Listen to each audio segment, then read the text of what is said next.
이 감회가 남다를 수밖에 없을 것 같은데 예. 세월호 올라오는 거 보시면서 어떤 생각하셨어요? 좀 들 거 좀 진작 들고 그랬으면 좋은데 하여튼 뭐 거기 안 놔두고 올려때리는 게 중요한 거죠. 뭐 반가운 일이죠 일단은. 예. 자, 그러면 기술적인 부분을 제가 좀 여쭤보겠습니다. 이 예. 평생 그 구조군안 작업을 하셨기 때문에 기술적인 부분도 전문가시니까 이거부터 여쭤볼게요. 세월호 인양에 거의 만 3년이 걸렸습니다. 이렇게 3년씩이나 걸릴 일이 맞습니까 이게? 잘못돼도 크게 잘못됐죠. 이제 초기에 배를 건지는 거는 일단 기본적인 방법이 있어요. 그냥 줄 놓고 들는 게 배 건지는 거예요. 예.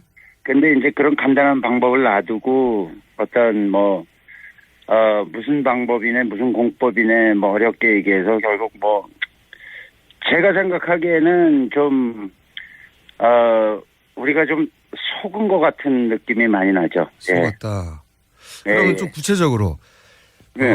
만약에 다른 요인들을 다 빼고 그냥 기술적인 관점에서 봤다면 세월호 인양은 어느 정도 시간이면 인양할 수 있었습니까? 보시기에? 보통 뭐 6개월? 6개월이요? 6개월 정도. 예. 6개월이면은 실제로 작업할 수 있는 거는 한 3개월 봐요. 이제 날씨가 다 이제 기다려야 되니까. 네. 예, 협조하고 그래서 이제 뭐 소조기 대조기 뭐 굴비 그러는데 그냥 물 흐름이 적을 때 한 달에 적어도 열흘은 일할 수 있거든요. 한 달에 열흘은 일할 수 있다. 예, 풀리 작업으로. 그다음에 이제 이건 특수한 일이니까 이 인원을 갖다가 뭐 3배, 4배 해갖고 동시다발적으로 일을 하면 네. 그거는 뭐 6개월이면은 뭐 떡을 칠 일이었죠, 사실은. 예. 그러니까 사고 있었던 해 사실은 올릴 수 있었네요. 그렇게 따지면. 그렇죠. 그때도 이제 문제가 됐던 게 인양이 먼저냐, 이제 수습이 먼저냐, 뭐 네네. 이런 문제로 많이 대립이 돼서 결국은 인양 문제가 나중에 나왔던 걸로 알고 있습니다. 예. 그러면 그런 문제, 이제 유가족들도 처음에는 인양을 나중에 하자고 했었으니까요. 그렇게 한 6개월 정도 지났다 하더라도 그 이후에 인양을 결정한 다음에 6개월이면 대략 1년 후에는 충분히 인양을 하고도 남았다 이렇게 보시는 거군요. 그렇죠. 예, 충분하죠, 그거는. 예. 그렇군요. 2년이나 허송 세월을 했다고 보시는 거고 그래서 속았다라고 표현하신 것 같은데. 그렇죠. 예. 그러면 정부가 택한 인양 방식은 적절한가? 이 문제에 대해서는 어떤 의견이십니까? 그것도 이제 뭐 할 말이 좀 있는데요. 본인 경험을 들어서 좀 구체적으로 얘기해 주세요. 네. 예, 처음에 이제 드는 배를 드는 방식은 네. 배가 이제 뭐 엎어져 있거나 누워 있거나 바로 앉아 있거나 네. 물 속에서 해저면에서 바로 세운 다음에 올리는 게 이제 정상적입니다. 바로 세운 다음에. 네. 예. 그 다음에 이제 이 배는 그 전에 바사호나 알려진 옛날 고유물선들 예. 신체가 약한 경우는 밑에 그런 받침대를 넣어서 드는 경우가 기본이고 그렇게 들어야 되고 이거는 철제 강선이에요. 네네. 강선이기 때문에 충분히 와야를 갖다가 밑에 삽입을 하는데도 문제가 없고 들어서 굴리는 데도 문제가 없고 가령 문제가 된다면은 이제 선체 부분의 강도 때문에 그러는데 그럴 때는 줄을 그만큼 더 넣어주면 중력이 분산되기 때문에 선체에 아무 하자가 없고 이제 보통 그렇게 건집니다. 예. 초기 상하이 셀비지가 말씀하신 대로 배 밑에 쇠 봉을 넣어서 들어 올리려고 했는데 이 방식은 배가 부서질까봐 오래된 고선 올릴 때 쓰는 방식이고 지금은 그렇죠. 튼튼한 배기 때문에 그렇죠.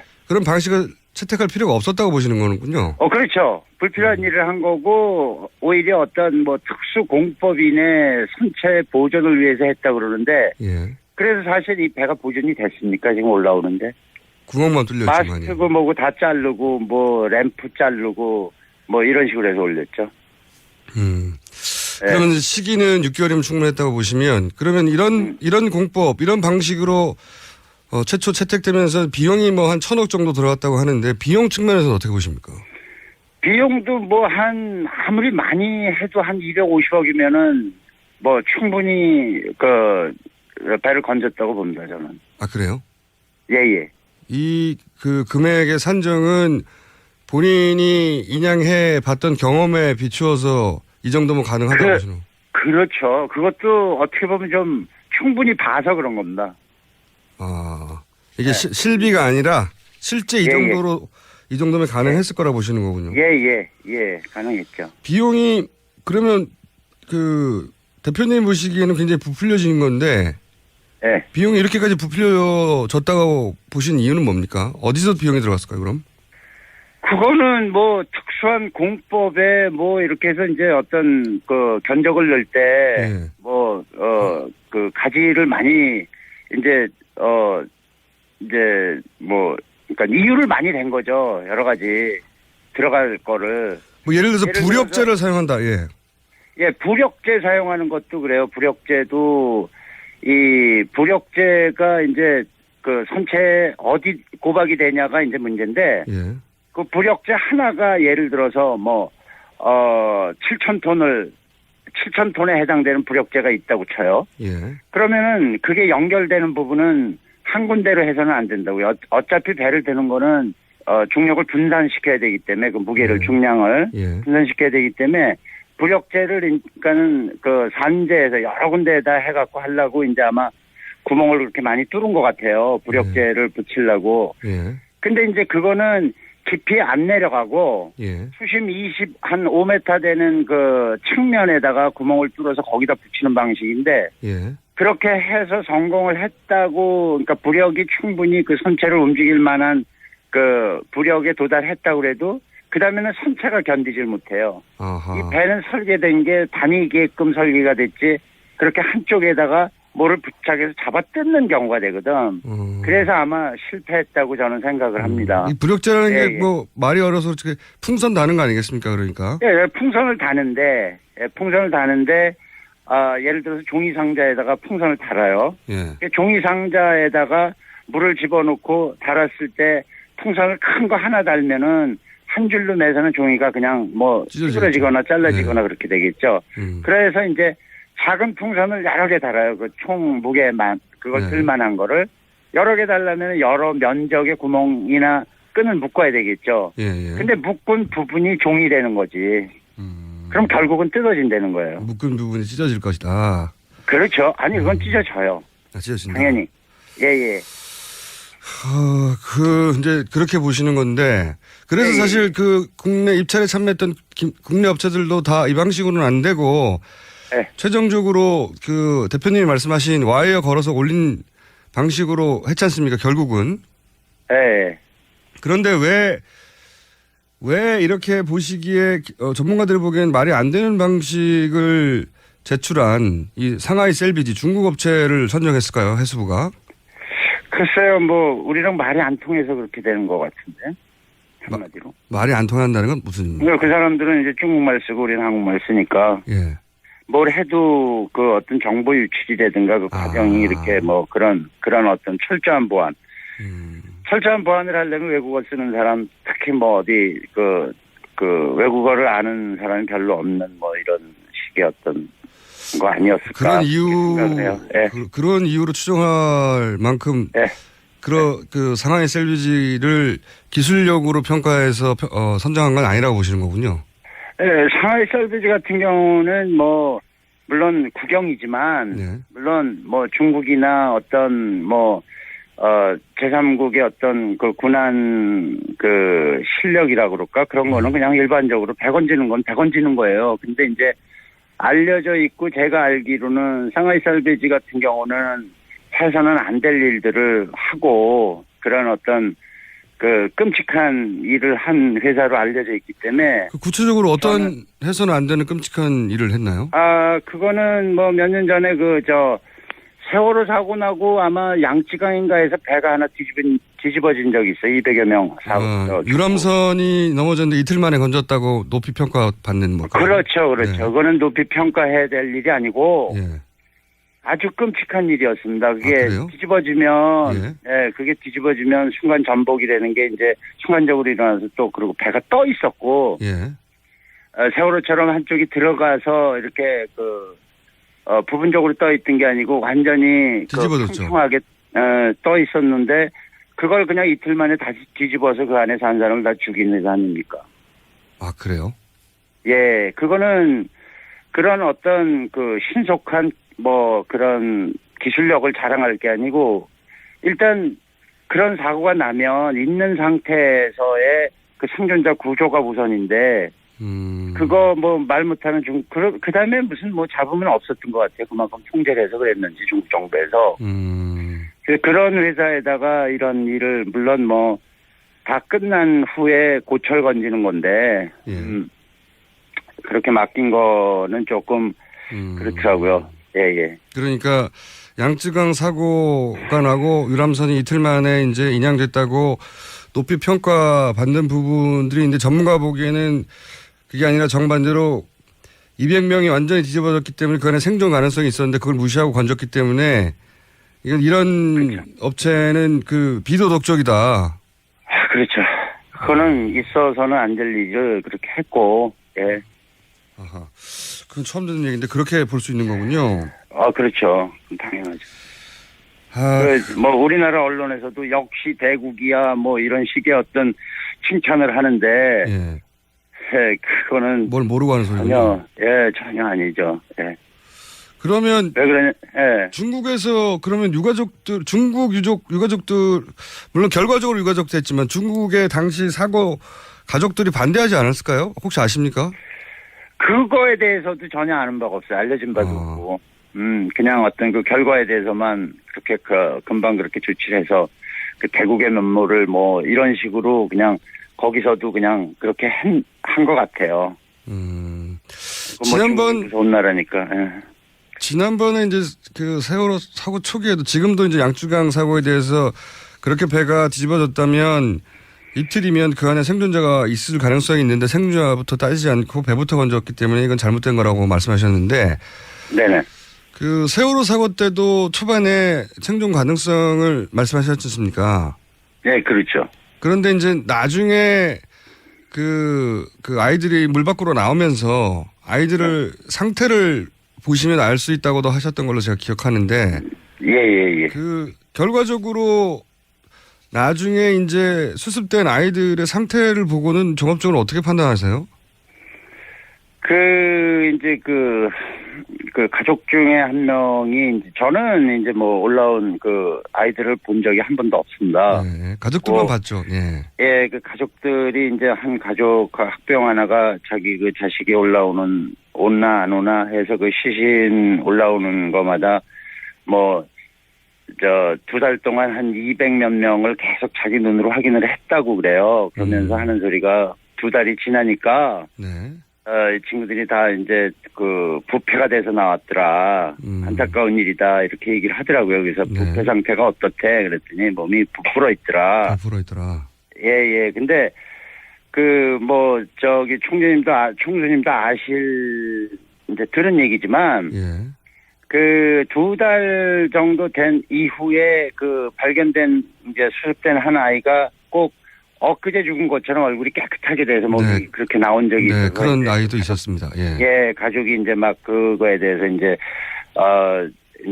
그 얼마까지 지금 오래 살아있던 애다라고 이제 막 그렇게. 그렇죠. 문제 제기를 했었죠. 예, 기억이 나죠. 네네네. 근데 이제 그거는 정반대 얘기예요. 아, 그래요?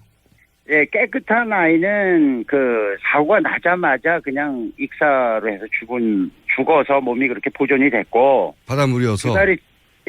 바로 이제 뭐 숨이라는 거는 이제 뭐 어떤 바로 숨 쉬거나 어떤 그런 상황이 안 돼서 바로 죽은 아이가 2달 동안 그 찬물에 그 보존이 됐다가 나왔어요. 오히려 깨끗한 아이들이 사고 직후에 사망한 아이들이고. 예. 그러면 이렇게 그 2달간 관찰한 학부모 증언대로 이렇게 몸이 부어서 올라와서 부패했다고 하는 아이들은요?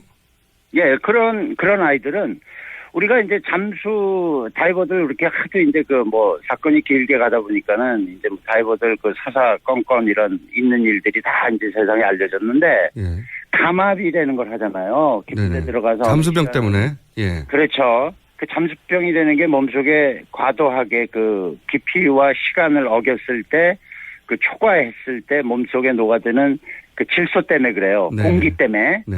공기가 과도하게 녹아 있는 상태에서 바로 대기압 하루, 그러니까 기압이 낮은 물속에서 압력이 높은 데서 녹아 있는 상태에서 공기적으로 나왔을 때는 그 공기가 몸 조직 내에 부풀어서 어떤 감압병, 예. 뭐 이제 신경을 건드려서 아프다든가 뭐 그게 심하면 사망을 하는 경우가 예. 있어요. 그게 그게 잠수병이고. 에어가 심장으로 가면. 네네. 근데 이제 아이들 같은 경우는 그 무슨 어떤 그 선택할 여유가 없이 주어지는 공간에서 최대한으로 이제 살라고 노력을 했고 그 안에 공기가 있어서 그 숨을 쉰 거예요.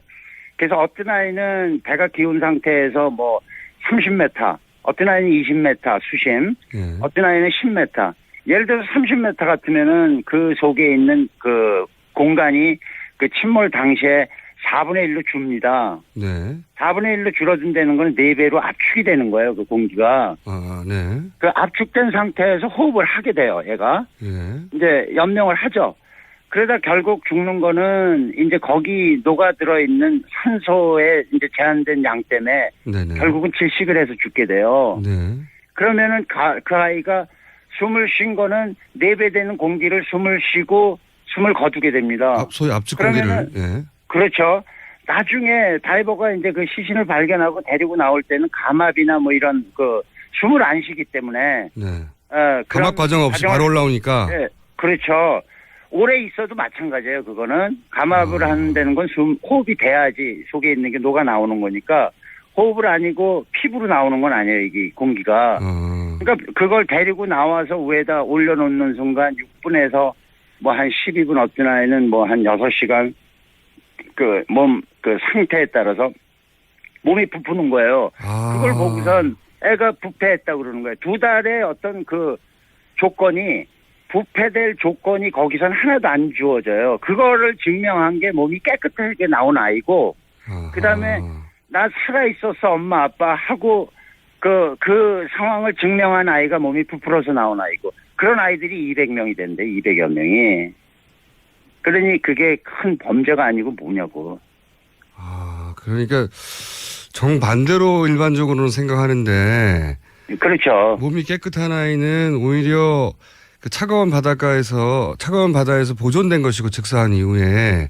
그렇죠. 즉사한 거죠. 즉사. 몸이 부푼 아이들은 오히려 압축 공기를 마시고 그 압축 공기를 호흡했기 때문에 올라오면서 그렇죠. 그게 부풀어서 부패한 네. 것처럼 보이는 것이지 2달간 그렇죠. 바닷속에서 부패할 수 없다 이런 얘기군요. 그렇죠. 그 수원에서는 그 수심에서는 그렇게 그런 일이 전혀 일어날 수가 없어요. 물 속에서 사람들을 그 익사자들을 군환해 본 적이 없는 사람들이 이렇게 착각하는 거군요. 그렇죠. 예.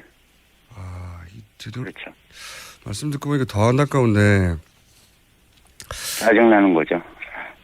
그래서 이제 다이빙배를 들고 가셨다가 이제 여러 가지 순환도 당하셨고 그 얘기는 저희가 따로 한번 다이빙배 영화도 나왔죠. 따로 한번 하기로 하고 이제 지금은 배가 나왔으니까 이제 사고 원인에 대해서들 말을 많지 않습니까? 그렇죠. 물론 이 사고 원인이라는 게 이제 지금 전체적인 조사를 해야 되고 선체 조사도 해야 되고 앞으로 그런 게 이루어지겠습니다만은 워낙 이런 배 사고를 많이 보셨으니까 사고 원인에 대해서는 한 번도 공개적으로 말씀 안 하신 것 같은데 대표님이 보시기에 이 사고 원인 중에 물론 앞으로 이제 조사를 해봐야 되지만 지금 기준으로 짐작하시는 바가 있습니까? 저는 배가 뭐 기울고 이제 이런 기운되는 거는 배에 그 사전에 침수가 있었다고 생각을 합니다. 네, 그런 얘기 있었습니다. 물이 들어왔고 근데 이제 물이 들어온 원인이 외부 파공이냐 네. 아니면 내부에서 그 파이프라인의 이상이냐 뭐 이런 식으로 이제 짚어볼 수가 있는데 네. 실제로 제가 이제 그 침몰 직전에 배를 2척을 인천항에서 구조한 적이 있습니다. 예. 예, 그 하나는 뭐 한 2만 톤 되는 거고 하나는 뭐 한 1,000몇 톤 되는 거고 이런 이제 소형 뭐 화물선이었는데 2만 톤이면 세월호보다 크네요. 예. 훨씬 크죠. 예. 그 원목을 잔뜩 싣고 이제 이제 아주 위태위태한 상태에서 이제 저희가 해결을 했는데 그게 뭐냐면은 배가 물이 들어오려면은 외부에 어떤 접촉이 있어서 파공이 있어서 물이 들어와요. 예. 근데 이제 그 기관실 쪽에 이제 물이 들어서 배가 작동 불능 상태가 되는 거거든요. 네네. 그래서 이제 기관실 쪽에는 그 메인 엔진 주기를 이제 식히는 목적으로 그 냉각수를 빨아들이는 장치가 있습니다. 네. 예, 빨아들이는 장치가 있는데 이제 상황에 따라서는 그 밸브를 잠그고 그 빨아들이는데 어떤 이물질이 낀 그 필터 같은 스트레너라는 그런 바구니 같은 게 있어요. 그 밸브 안쪽에. 예예. 그래서 물을 차단하고 그 뚜껑을 열고 그걸 청소하고 닫고 뭐 이런 과정으로 그걸 청소하고 다시 그 밸브를 개방해서 이제 냉각을 다시 시작을 하는데 한 번의 경우는 그 밸브 이전에 그 파이프 밑에가 이제 그 부식으로 파공이 난 거를 몰랐어요, 이 사람들이. 배 내부의 파이프 네. 문제였다 그때는. 예. 그렇죠. 예. 그랬고 한 번은 그 스트레나 그 필터를 청소하려고 밸브를 잠궜다고 생각을 하고 그 스트레너를 열었다가 걷잡을 수 없이 그냥 그 물이 치는 바람에 그거는 이제 밸브가 오래된 배들은 밸브가 이렇게 해서 그러니까 원활하게 작동이 안 돼요. 이렇게 뭐 수도꼭지 잠그듯이 딱 잠그면 잠겨야 되는데 잠궜다고 생각을 해도 고착이 돼서 또는 중간에 이물질이 있어서 이게 완전히 안 잠긴 상태로 잠궜다는 착각을 일으키게 하죠. 그렇게 해서 이제 배에 침수가 시작돼서 또 침몰 직전에 들어가서 그걸 막고 해갖고 배를 2번 살린 적이 있는데 세월호 같은 경우 침수가 일어났다면 네. 그 소위 그 시체스트 안쪽 그 파이프라인을 점검을 해야 될 거고 그 다음에 외판 우리가 보지 못한 좌연 그 기관실 쪽으로 아마 조사가 이루어져야 될 거고 지금 뭐 다 올라왔다는데 뭐 거기를 조사를 해수부에서 했는지 안 했는지 그건 모르겠습니다. 어쨌든 내부 파이프들 살펴봐야 된다는 말씀이시네요. 네. 그렇죠. 네. 외부가 이상이 없다면. 네. 그 내부를 다 봐야 되겠지만 내부에서 파이프 문제일 수 있다. 이 부분도 체크해 봐야 된다. 이런 말씀이신 것 같고. 그렇죠. 그거는 중요한 거예요. 알겠습니다. 저희가 오늘은 준비한 시간이 거의 다 돼가는데 중요한 질문들이 많아서 다음에 한 번 더 모시기로 하고 오늘은 몇 가지 중요한 포인트만 짚어볼게요. 네. 이런 말씀도 하셨어요. 병풍도 근처에서 앵커를 한번 내렸다 다시 올린 것 같다. 이 말씀을 하신 이유는 뭡니까? 그거는 뭐 전에 이제 어떤 뭐 소스에서 정부에서 발표한 그 항해도 항적도 예, 항적도가 끊긴 거를 정부에서는 발표를 했고 그와 똑같은 그 끊긴 부분이 이어진 항적도를 또 해군에서 발표를 그렇죠. 했고 예. 그걸 겹쳤을 때 그 끊긴 부분이 지그재그로 이렇게 움직인 그 흔적이 거기에 기록이 돼 있었고 네네. 지그재그로 그 짧은 기간에 갈 수 있는 거는 배가 앵카를 내렸다는 어떤 그런 얘기하고 연결이 되거든요. 앵커를 앵카를 내리는 이유는 배가 정박 그러니까 묘박을 하기 위해서 어느 지점에서 떠 있기 위해서 내리는 거고 두 번째는 비상시에 배가 조정이 안 될 때 항해 중에 메인 엔진이 고장이 완전히 나거나 속도는 붙어 있는데 그럴 때는 사실 뭐가 출현을 하면 그걸 들이받아야 되기 때문에 일단은 그렇죠. 배에서는 배를 갖다가 슬로우 다운 감속시키기 위해서 감속을 하려고 노력을 하는데 그 조치 중에 하나가 드롭 앵커예요. 앵커를 예를 들어서 두세 샤클이면은 40에서 60m 정도를 내려요. 보통 투매를 할 때는 뭐 10샤클이고 내려서 앵커가 충분히 한 번에 파지되게 하지만 이거는 배를 갖다가 속도를 줄이는 거기 때문에 가면서 이렇게 어떤 물체에 부딪혀서 감속 이렇게 되는 거기 때문에 그 앵커를 내리고 항해를 했다고 봐요. 항적도를 보건데. 예. 그래서 그 삐뚤삐뚤한 데가 앵커가 순간적으로 어디 잡혔다가 가는 타력으로 이제 그 방향을 틀었다가 가는 타력이 계속 있으니까 결국은 다시 진행하고 또 삐뚤삐뚤하다 결국은 그쪽으로 그 J자로에서 멈춰나요. 그죠? 예. 그렇죠. 마지막에는. 그래서 그 앵커를 그렇게 해서 내렸다면은 배가 그 섬 근처에 그냥 머물 수도 있었는데. 정박해 있었어야 되는데. 예, 머물 수도 있었는데. 배가 떠내려갔잖아요, 계속. 예, 그 떠내려간 거는 앵커를 걷었고, 나중에 그 배에 봤을 때 앵커 2개는 다 올라가 있었고. 예, 그렇게 된 거죠. 앵커를 다시 올린 게 그러면 이해가 안 되는데요. 왜 앵커를 올렸을까요? 글쎄요, 그거는 뭐 떠내려가기 위해서 올렸다고 볼 수밖에 없죠. 떠내려가기 위해서 올렸다. 네네. 아, 참 이해가 안 가는 상황인데. 예, 깊은 데로. 더 깊은 데로. 그러니까 지금 병풍도 근처에서 그렇게 했다가 더 깊은 데로 떠내려, 조류가 있으니까, 물 흐름이 그렇죠. 있으니까. 네. 그때 뭐 조류 방향이 그 섬에서 멀어지는 쪽이고. 오히려 떠내려가려고 했다. 그렇게밖에 예. 이해가 안 된다는 말씀이신 거죠? 그렇죠. 네. 일어난 현상이 그거니까. 자, 2가지 질문만 더 드릴게요. 아직 질문은 많은데, 오늘은 2가지 질문 더 하고 마무리해야 될 것 같습니다. 다음에 다시 한번 연결할게요. 지금 선체를 3등분해서 수습하겠다. 이렇게 어렵게 그 선체 전체를 올린 다음에 3등분 하겠다고 이제 정부는 그러거든요. 이게 꼭 3등분을 절단을 해야 됩니까?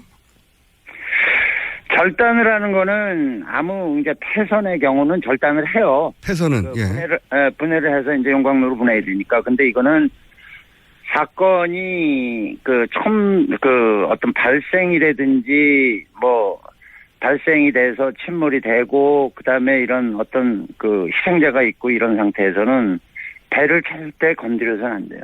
하나도. 그렇죠. 왜냐하면 모든 게 어떤 단서가 될 수 있고 그런 건데 해수부가 입장에서는 국가 입장에서는 조타를 잘못해서 그렇게 됐다라고 결론을 내려놓고 지금 만약에 그렇게 자르고 그런 상태라면 나머지가 갖고 있는 이제 증거들 원인에 대한 궁금증을 갖고 있는 나머지 국민들에 대한 생각은 어떻게 무시당하는 거죠? 조사를 제대로 하기 위해서는 손내면 안 된다는 말씀이죠. 절대 현장 보존은 될 수 있으면 하고 그다음에 이제 그게 자르는 게 수습자를 갖다가 수습하는 과정이 힘들어서 그렇다. 당연하죠. 배가 옆으로 있으니까 깊은 어떤 동굴 속에서 뭘 갖다가 수직으로 일을 해야 되니까 그럴지언정 그렇게 그거는 결과에 따른 어떤 우리가 해야 될 일이기 때문에 할 수 없이 그런 시간이 걸려도 사다리를 놓고 하든 밧줄을 타고 내려가든 그렇게 해야지 이걸 갖다가 원인 밝혀지기 전에 그런 어떤 편의성 때문에 자른다는 건데 그건 있을 수 없는. 손쉽게 빨리 하느라고 자르는 건 말이 안 된다는 거죠. 그거죠. 예. 마지막 질문인데요. 하실 말씀이 너무 많을 것 같은데 오늘은 요 질문으로 일단 마무리하겠습니다. 이 다일랭 벨 지금에 알게 됐지만 이게 청와대에서 대통령 비서실장이 어떻게든 영화부터 비롯해서 막으려고 했어요 보니까 그 사이에 이유도 모른 채 고생 많이 하셨죠. 그렇죠. 이민도 가려고 하셨다면서요. 그렇죠. 어디로 이민 가려고 하셨습니까? 이민은 이렇게 몇 번 가보고 하와이 쪽에 가서 그냥 있는 게 나을 것 같다. 이민이 되는 게 이제 어디 초기에는 사람들이 좋아서 잘 살아보려고 하는 건데 이거는 이제 그나마 남은 여생 좀 마음 편하게 좀 평화롭게 살기 위해서 가 있는다 그래서 여기 문제가 있는데 평화롭겠어요.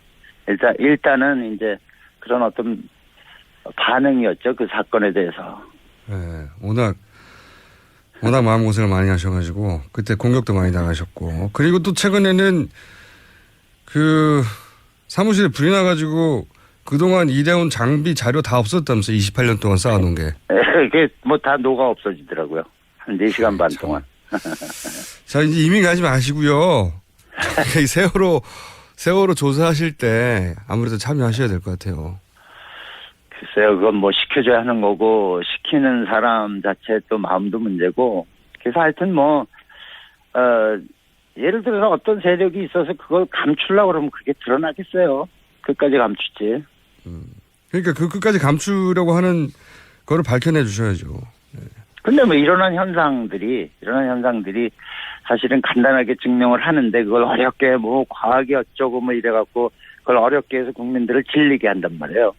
뭐 굵직한 사건들이 다 그랬지만 그렇게 해서 또 잊어먹고 하게 해서 또 말 잘 듣는 국민들 우리 대한민국 뭐 이러고선 또 가겠죠.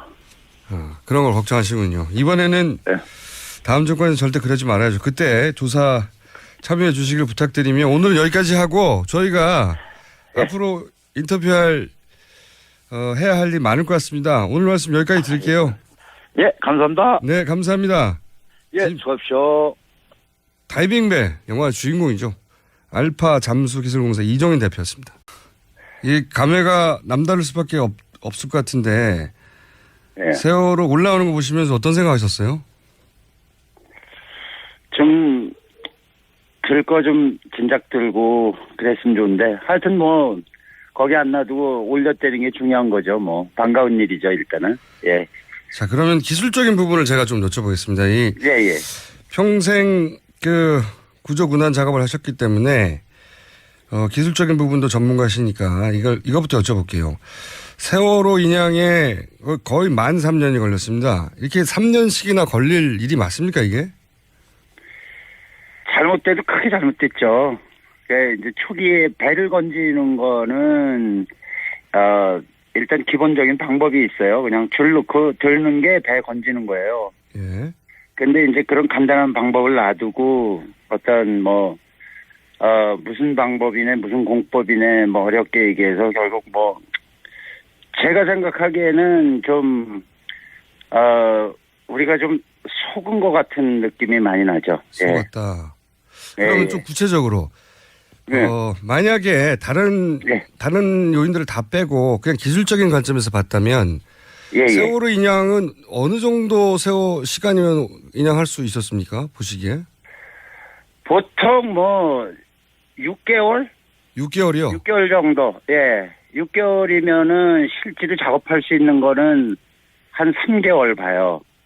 이제 날씨가 다 이제 기다려야 되니까. 네. 예, 협조하고 그래서 이제 뭐 소조기 대조기 뭐 굴비 그러는데 그냥 물 흐름이 적어서 드는 경우가 기본이고 예. 그렇게 들어야 되고 이거는 철제 강선이에요. 네네. 강선이기 때문에 충분히 그 와야를 갖다가 밑에 삽입을 하는데도 문제가 없고 들어서 굴리는 데도 문제가 없고 가령 문제가 된다면은 이제 그 선체 부분의 강도 때문에 그러는데 그럴 때는 줄을 그만큼 더 넣어주면 그 중력이 분산되기 때문에 선체에 아무 하자가 없고 이제 보통 그렇게 건집니다. 예. 그 초기 상하이 셀비지가 말씀하신 대로 배 밑에 쇠 봉을 예. 넣어서 예. 들어 올리려고 했는데 이 방식은 그 배가 부서질까봐 오래된 고선 올릴 때 쓰는 방식이고 지금은 그렇죠. 튼튼한 배기 때문에 그렇죠. 그런 방식을 채택할 필요가 없었다고 보시는 거는군요. 그렇죠. 불필요한 일을 한 거고 오히려 어떤 뭐 특수 공법인의 선체 보존을 위해서 했다 그러는데 예. 그래서 사실 이 배가 보존이 됐습니까? 지금 올라오는데. 구멍만 뚫렸지만요. 마스트고 뭐고 다 자르고 뭐 램프 자르고 뭐 이런 식으로 해서 올렸죠. 그러면 시기는 6개월이면 충분했다고 보시면 그러면 이런 공법, 이런 방식으로 최초 채택되면서 비용이 뭐 한 1,000억 정도 들어갔다고 하는데 비용 측면에서는 어떻게 보십니까? 비용도 뭐 아무리 많이 해도 한 250억이면은 뭐 충분히 그 배를 건졌다고 봅니다, 저는. 그래요? 예. 이 그 금액의 산정은 본인이 인양해 봤던 경험에 비추어서 이 정도면 가능하다고 보시는 거예요? 그렇죠. 그것도 어떻게 보면 좀 충분히 봐서 그런 겁니다. 이게 먹을 때 한 달에 적어도 열흘은 일할 수 있거든요.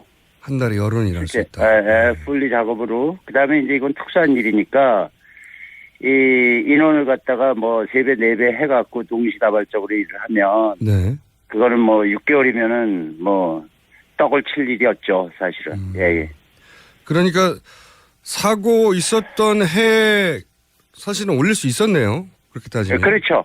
그때도 이제 문제가 됐던 게 인양이 먼저냐, 이제 수습이 먼저냐, 뭐 네네. 이런 문제로 많이 대립이 돼서 결국은 인양 문제가 나중에 나왔던 걸로 알고 있습니다. 예. 그러면 그런 문제, 이제 유가족들도 처음에는 인양을 나중에 하자고 했었으니까요. 예. 그렇게 한 6개월 정도 지났다 하더라도 그 이후에 인양을 결정한 다음에 6개월이면 대략 1년 후에는 충분히 인양을 하고도 남았다 이렇게 보시는 거군요. 그렇죠. 예, 충분하죠, 그거는. 예. 그렇군요. 2년이나 허송 세월을 했다고 보시는 거고 그래서 속았다라고 표현하신 것 같은데. 그렇죠. 예. 그러면 정부가 택한 인양 방식은 적절한가? 이 문제에 대해서는 어떤 의견이십니까? 그것도 이제 뭐 할 말이 좀 있는데요. 예, 본인 경험을 들어서 좀 구체적으로 얘기해 주세요. 네. 예, 처음에 이제 드는 배를 드는 방식은 네. 배가 이제 뭐 엎어져 있거나 누워 있거나 바로 앉아 있거나 네. 물 속에서 해저면에서 바로 세운 다음에 올리는 게 이제 정상적입니다. 바로 세운 다음에. 네. 예. 그 다음에 이제 이 배는 그 전에 바사호나 알려진 옛날 고유물선들 예. 신체가 약한 경우는 밑에 그런 받침대를 넣고 실비가 아니라 실제 이 정도로 이 정도면 가능했을 거라 보시는 거군요. 예, 가능했죠. 비용이 그러면 대표님 보시기에는 굉장히 부풀려진 건데 예. 비용이 이렇게까지 부풀려졌다고 보신 이유는 뭡니까? 어디서 비용이 들어갔을까요, 그럼? 그거는 특수한 공법에 이렇게 해서 이제 어떤 견적을 넣을 때 가지를 많이 그러니까 이유를 많이 낸 거죠. 여러 가지 들어갈 거를. 예를 들어서 부력제를 사용한다. 예. 예, 부력제 사용하는 것도 그래요. 부력제도 이 부력제가 이제 선체에 어디 고박이 되냐가 이제 문제인데 예. 그 부력제 하나가 예를 들어서 7,000톤에 해당되는 부력제가 있다고 쳐요. 예. 그러면은 그게 연결되는 부분은 한 군데로 해서는 안 된다고요. 어차피 배를 드는 거는 중력을 분산시켜야 되기 때문에 그 무게를 중량을 분산시켜야 되기 때문에 부력제를 그러니까는 산재에서 여러 군데에다 해갖고 하려고 이제 아마 구멍을 그렇게 많이 뚫은 것 같아요. 부력제를 붙이려고. 예. 근데 이제 그거는 깊이 안 내려가고 수심 5m 되는 측면에다가 구멍을 뚫어서 거기다 붙이는 방식인데 그렇게 해서 성공을 했다고 그러니까 부력이 충분히 선체를 움직일 만한 부력에 도달했다고 그래도 그다음에는 선체가 견디질 못해요. 아하. 이 배는 설계된 게 다니게끔 설계가 됐지 그렇게 한쪽에다가 뭐를 부착해서 잡아 뜯는 경우가 되거든. 그래서 아마 실패했다고 저는 생각을 합니다. 이 부력제라는 게 말이 어려서 풍선 다는 거 아니겠습니까? 그러니까. 예, 풍선을 다는데 예를 들어서 종이 상자에다가 풍선을 달아요. 예. 종이 상자에다가 물을 집어넣고 달았을 때 풍선을 큰 거 하나 달면은 한 줄로 매서는 종이가 그냥 찌그러지거나 잘라지거나 그렇게 되겠죠. 그래서 이제 작은 풍선을 여러 개 달아요. 총 무게만 그걸 들만한 거를 여러 개 달라면 여러 면적의 구멍이나 끈을 묶어야 되겠죠. 근데 묶은 부분이 종이 되는 거지. 그럼 결국은 뜯어진다는 거예요. 묶은 부분이 찢어질 것이다. 그렇죠. 아니 그건 찢어져요. 찢어진다. 당연히. 예. 이제 그렇게 보시는 건데, 그래서 사실 국내 입찰에 참여했던 국내 업체들도 다 이 방식으로는 안 되고, 최종적으로 대표님이 말씀하신 와이어 걸어서 올린 방식으로 했지 않습니까, 결국은? 예. 그런데 왜 이렇게 보시기에, 전문가들이 보기엔 말이 안 되는 방식을 제출한 이 상하이 셀비지 중국 업체를 선정했을까요, 해수부가? 글쎄요, 우리랑 말이 안 통해서 그렇게 되는 것 같은데. 한마디로. 말이 안 통한다는 건 무슨 의미입니까? 그 사람들은 이제 중국말 쓰고 우리는 한국말 쓰니까. 예. 뭘 해도 어떤 정보 유출이라든가 과정이 이렇게 그런 어떤 철저한 보안. 철저한 보안을 하려면 외국어 쓰는 사람, 특히 어디 외국어를 아는 사람이 별로 없는 이런 식의 어떤 거 아니었을까. 그런 이유로 추정할 만큼 상하이 셀비지